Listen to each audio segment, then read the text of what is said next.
Retornamos con el Tribunal de la Tarde. Ya estamos en la audiencia preliminar. Nos acompaña la doctora Glenis Contreras. Ella es nutrióloga clínica y viene a tocarnos un tema muy interesante, señores.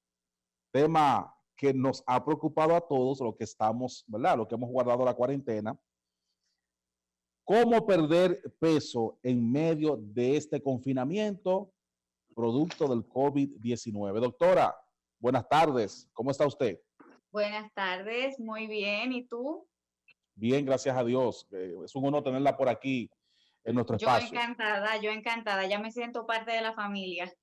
Sí, mismo, doctora, hay una expresión bíblica que una vez se recuerda mucho que habla de que más fácil entra un camello por el ojo de una aguja que un rico, como decía, en esta oportunidad uno ve eso No le diga eso a algunos amigos.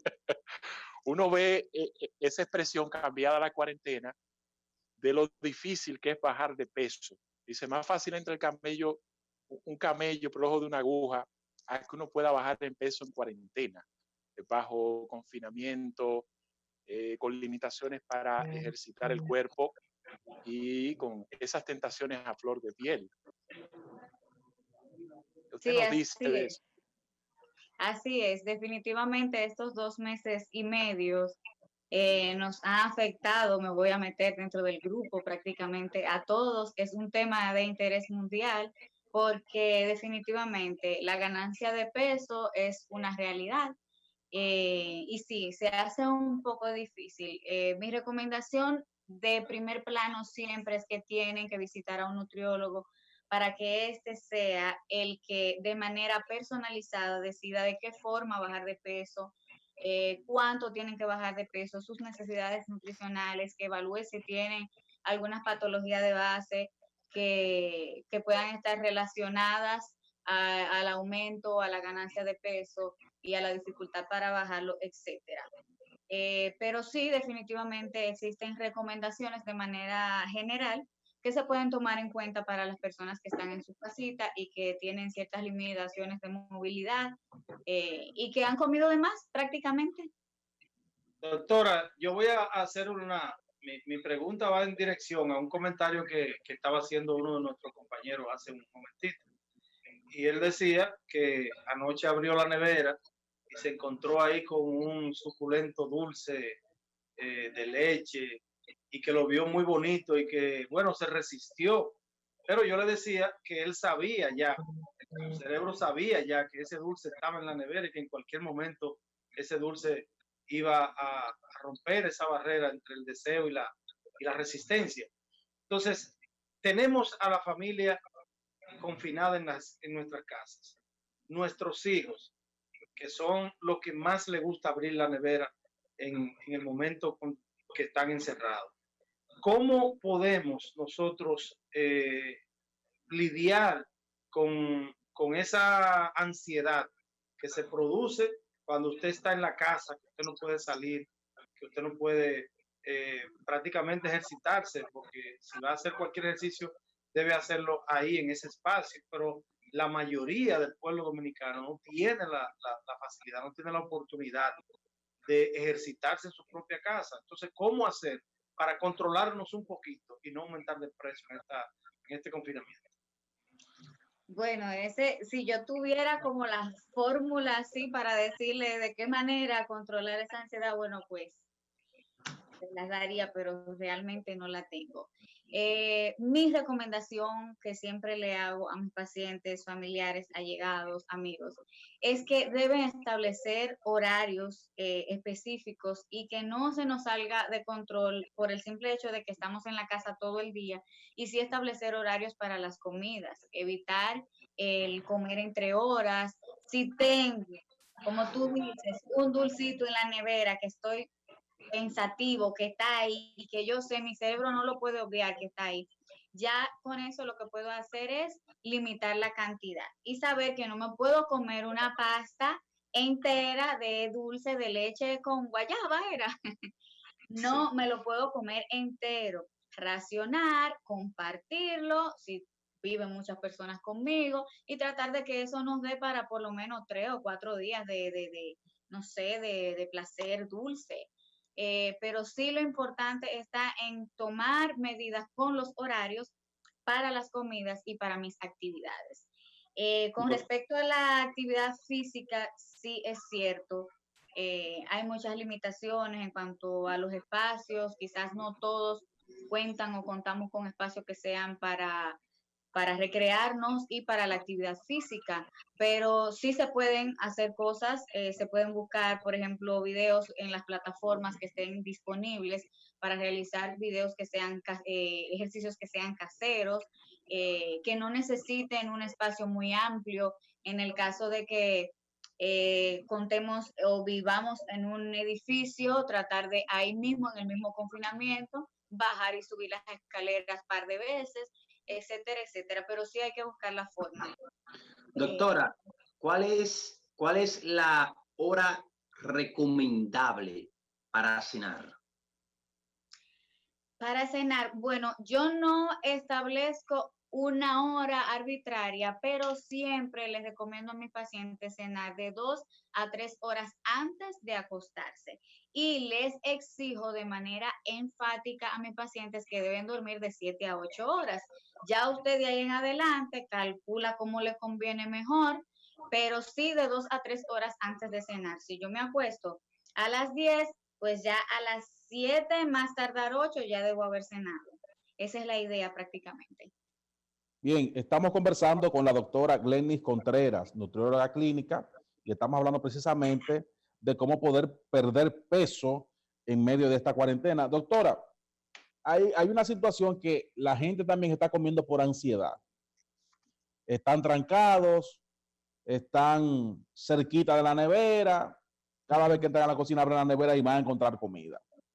Hay algunos alimentos que pudieran ayudarnos a controlar la ansiedad, doctora. Sí, incluso el dejar de consumir algunos tipos de alimentos o aditivos pudieran funcionar. Mira, Vianney, en primer lugar yo recomendaría que cuando usted vaya al supermercado, sea semanal o quincenal, eso va a depender muchísimo de la disponibilidad de la persona, vaya con esa lista bien clara y establezca que usted tiene que tener sí o sí en esa lista una fuente de proteína, ya sea animal o vegetal. Animal tenemos las carnes de todo tipo, específicamente que sean magras o bajas en grasas, están los huevos, están, que de hecho lo recomendé muchísimo al principio de todo esto porque nuestro futuro se tornaba incierto, que eran los enlatados, está el atún, están las sardinas, están las proteínas de fuente vegetal, como mencioné anteriormente, como las legumbres o habichuelas, garbanzos, lentejas, etcétera. Víveres, que nos hace una función de un cereal integral, está el arroz, sí o sí frutas y vegetales, agua potable disponible. Entonces, si tengo estas cosas disponibles en la casa y me enfoco más en esto que en comprar chucherías, dígase, no sé, muffin, galletas de chocolate, las pastas de dulces, etcétera. Hamburgues y todo eso. Exacto. Y si tengo esto disponible, difícilmente me vaya a decidir por esas otras cosas. No es que le estoy diciendo que no se compre, pero limitar las cantidades y calcularlas para que quizás una galleta un día no pasa nada, pero que esté limitada la disponibilidad en la casa para así no verme en la tentación de consumirlo. Se da el caso de muchas familias, doctora, que como no tienen en estos momentos una persona que le asista en el hogar, si le ponen la mano a la cocina, tratan de hacer una buena cantidad para que le dure por días, por un tiempo determinado, es decir, aunque la ponen en la nevera y luego entonces la utilizan varias veces al día. El famoso calentado altera el valor de los nutrientes de los alimentos, eso no tiene ningún inconveniente, incluso hasta repetirse. Si yo almorcé lo mismo, puedo cenar igual. Bueno, fíjate, eso va a depender muchísimo. Para mí, por ejemplo, un día completo es mucho más importante que lo que tú te comes en una comida.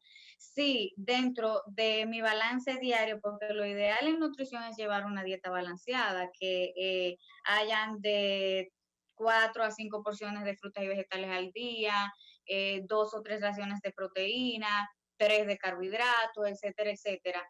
Si eso encaja dentro de, yo me siento cómoda comiendo calentado, no pasa nada. Ahora bien, tengo que aclarar que el calentado quizás de un día para otro y que la comida se caliente una sola vez por tanda, no pasa nada. Incluso hay estudios que sugieren que, por ejemplo, los carbohidratos tipo arroz, pastas, cuando se calientan, se enfrían y vuelven y se calientan, pierden una parte del índice glucémico y eso es maravilloso, sobre todo para los pacientes diabéticos y para personas que están en dietas keto, cetogénicas, no sé si la han escuchado, está muy de moda, perfecto, pero ya después de este primer calentado, ya no más, ya, o sea, como que ya, debemos comer fresco. Incluso mi recomendación ahora que tenemos muchísimo tiempo para cocinar es que aprovechemos precisamente ese tiempo para comer lo más fresco posible, porque ahora mismo como tenemos todo el tiempo del mundo, no existe tanta necesidad de comer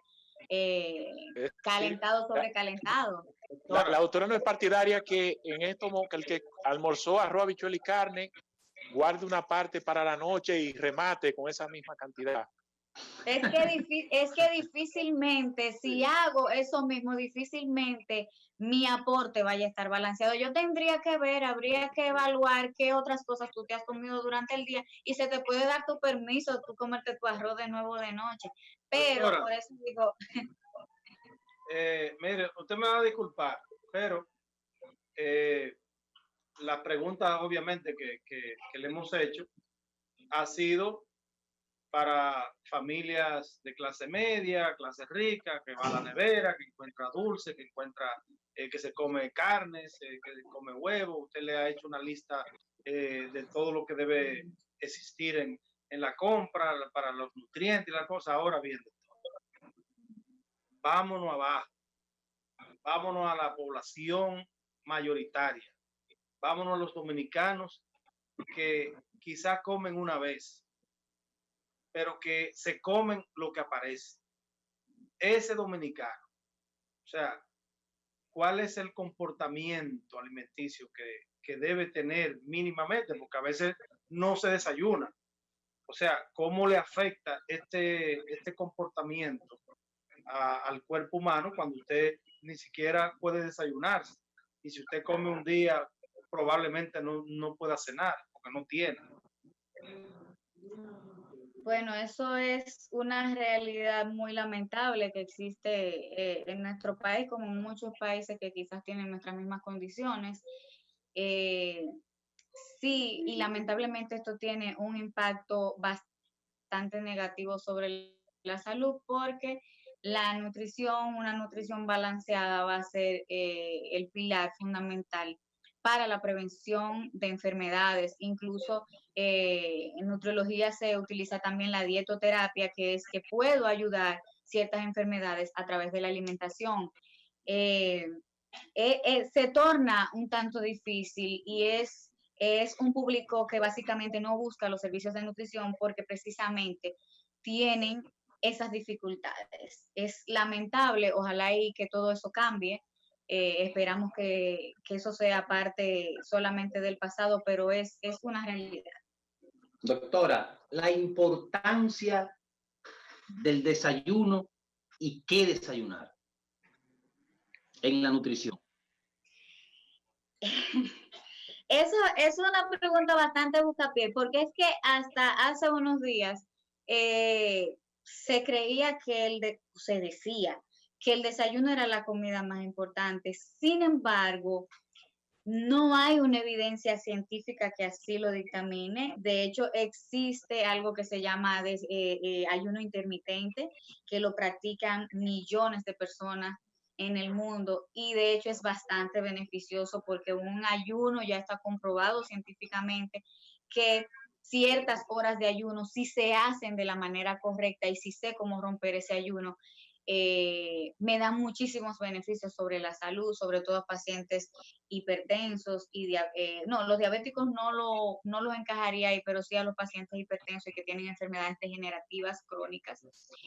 Pero ya hay personas que tú le hablas de ayuno y te dicen no, se agarran la cabeza y dicen no, es que definitivamente no puedo.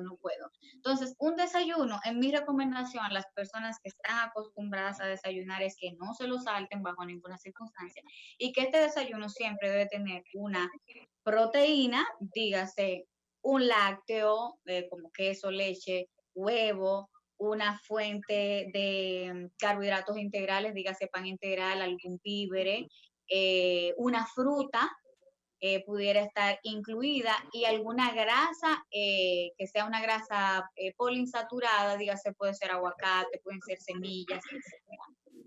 Eso sería la idea de un desayuno saludable. Y la hora de la cena, 7 de la noche, 6, 10 de la noche. A las 10 de la noche, entonces, según la teoría, tendrías que acostarte como a las 10, 11, 12, como a la 1 o a las 12 de la noche. Entonces, ya ahí no lo recomendaría porque eso rompería lo que nosotros llamamos en medicina el ciclo circadiano, que está muy sujeto a los cambios de horario con el sol. El cuerpo funciona de esa manera. Y cuando rompo este ciclo circadiano, puedo romper muchísimas bases metabólicas y bioquímicas que podrían alterar. Por eso vemos personas que se acuestan tarde, pudieran estar asociadas, que cenan tarde, eso puede estar asociado a aumento de peso.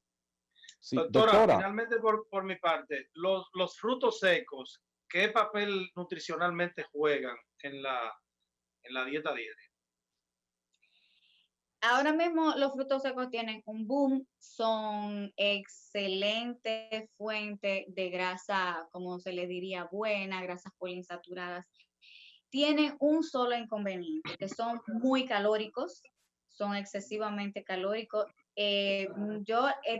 Son una fuente de proteína, pero yo no los tomaría como una fuente de proteína. Y tienen una particularidad que por el sabor agradable que tienen, la gente come de más, a la gente le da seguidilla.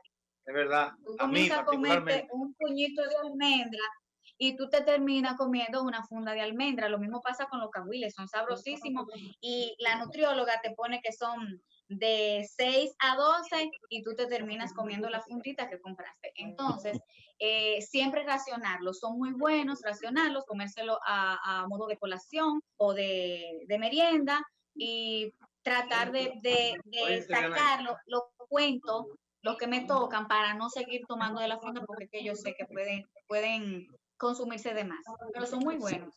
Sí, doctora.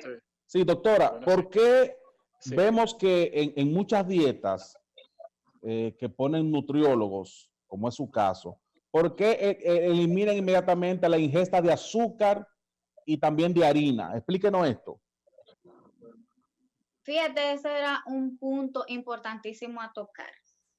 Primero me voy. Ahora mismo todos hemos sacado un lado chef de nosotros y queremos inventar y cocinar y sobre todo nos da por la pastelería, repostería. Los azúcares de todo tipo traen problemas a la larga, no se recomiendan, no ayudan para nada en la pérdida de peso porque son las llamadas calorías huecas, no me aportan nada nutricionalmente hablando, más que el agradable sabor que le aportan. Entonces, por ejemplo, cuando yo ligo grasa con azúcar y carbohidratos, eso es una explosión de calorías que si existe algún aporte nutricional dentro de esa receta que yo haga, el aporte calórico es demasiado grande y eso me va a sumar calorías al día y nosotros trabajamos básicamente en base al consumo de calorías diarias. Además de esto que agregamos los micronutrientes que van a formar parte fundamental. Entonces, en la dieta siempre se va a encontrar el nutriólogo que va a quitar azúcares, que les va a disminuir el consumo de sal, el consumo de carbohidratos refinados específicamente, de las harinas, ¿verdad? Y que les va a quitar el alcohol, porque el alcohol, el consumo de alcohol me interfiere con la oxidación de los ácidos grasos y es imposible, escuchaste, no bien imposible, ahí. pero Que se iba, dificulta más la pérdida de peso. iba a aprovechar, ya que usted menciona el alcohol, doctora, finalmente. ¿Por qué? Porque eso es parte del dominicano, ¿verdad? Se toma su traguito y al final da como una sensación de apetito que pasa a ser de hambre con H a hambre con J. Quiere comerse hasta una vaca, lo que aparezca. ¿A qué se debe eso? O si eso es simplemente pura sensación particular de una persona. Sí, Un vino, una picadera. sí, es que es una asociación directa, o sea, cuando tomo alcohol me da ese deseo de comer y casi siempre, fíjense, que son comidas grasosas, particularmente. A usted no le da por comerse un pedazo de brócoli después que termina de beber, ¿verdad que no? De ninguna manera. Entonces, esa sensación Sí. eh, esa sensación de querer comer que está Sí. asociada a eso, viene específicamente quizás tenga que ver mucho con la cultura alimentaria de nosotros o con algo ya mental muy personal y sí, de cierto modo da hambre por el consumo de calorías. Recuerden que cuando ustedes están tomando se sienten como con calor y como con cosas y eso, ahí hay un consumo de calorías que eventualmente se va a traducir en hambre y casi nunca tomamos las decisiones correctas después de haber tomado alcohol en cuanto a los alimentos que comemos. Bueno, agradecer a la doctora Glenis Contreras, ¿verdad? Hemos aprendido bastante con nuestra invitada. Doctora, finalmente, quien quiera consultarse con usted, ¿cómo hacerlo? Bueno, ahora mismo estoy trabajando a través de citas específicamente. Estoy ubicada para la consulta privada en Garib y Arbaje Medical Group. Eso está en la Feria Tercero con el teléfono